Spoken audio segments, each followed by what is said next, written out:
Assalamualaikum warahmatullahi wabarakatuh. Perkenalkan, nama saya Ahmad Razikin dengan NPM 721720322. Di sini saya akan mempresentasikan mengenai komputer sebagai media pembelajaran.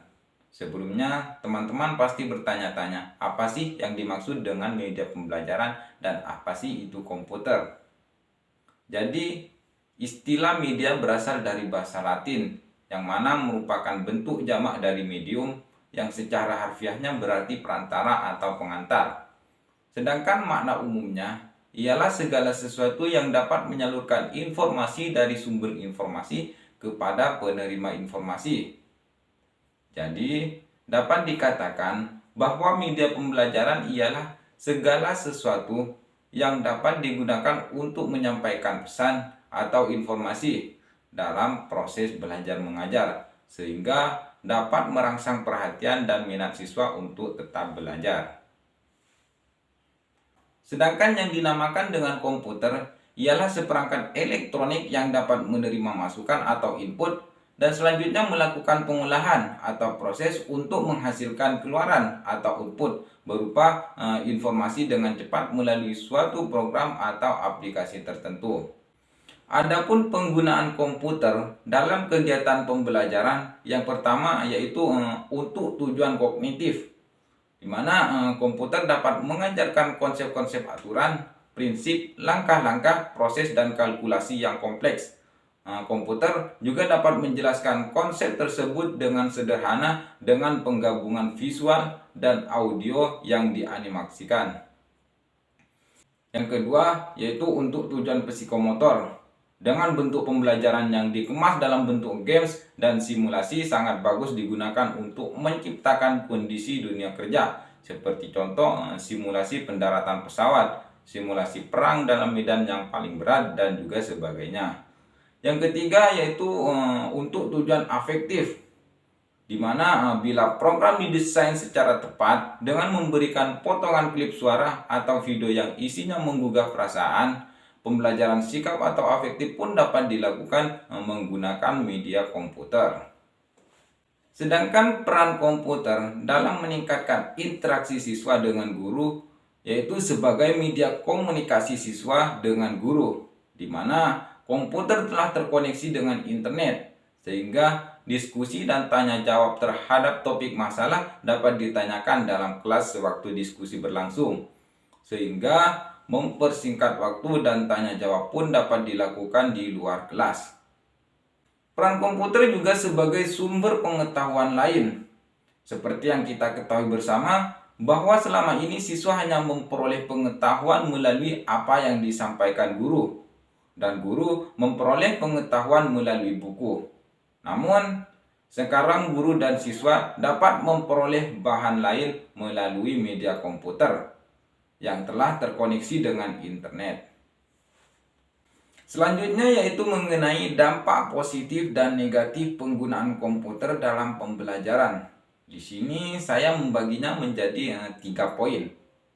Poin yang pertama yaitu dampak positif yang dialami oleh peserta didik, di mana komputer dapat merangsang minat dan daya tarik siswa untuk terus belajar, serta mengembangkan pengetahuan siswa terhadap munculnya sumber bahan-bahan lain yang dapat meningkatkan pengetahuan dan pengenalan teknologi-teknologi canggih kepada mereka. Poin yang kedua yaitu dampak positif yang terjadi pada pendidik. Komputer di sini dapat membantu pendidik dalam komunikasi dan penyampaian materi yang tidak terjangkau atau tidak dapat dijelaskan melalui kata-kata. Pendidik juga dapat membentuk dan membangun pengetahuan bersama dengan siswa, di mana keduanya dapat berdiskusi dan menghasilkan pemikiran-pemikiran baru serta pencarian sumber bahan materi lain. Sedangkan poin yang ketiga yaitu dampak negatif pada peserta didik ataupun pendidik, di mana komputer dapat membingungkan peserta didik ataupun pendidik dikarenakan sumber bahan pengetahuan yang terlalu luas sehingga dapat membuat peserta didik dan pendidik kebingungan. Dampak negatif lainnya yaitu siswa dapat membuka hal-hal yang tidak seharusnya dikarenakan tidak adanya filter, misalnya bermain game atau hal-hal lainnya.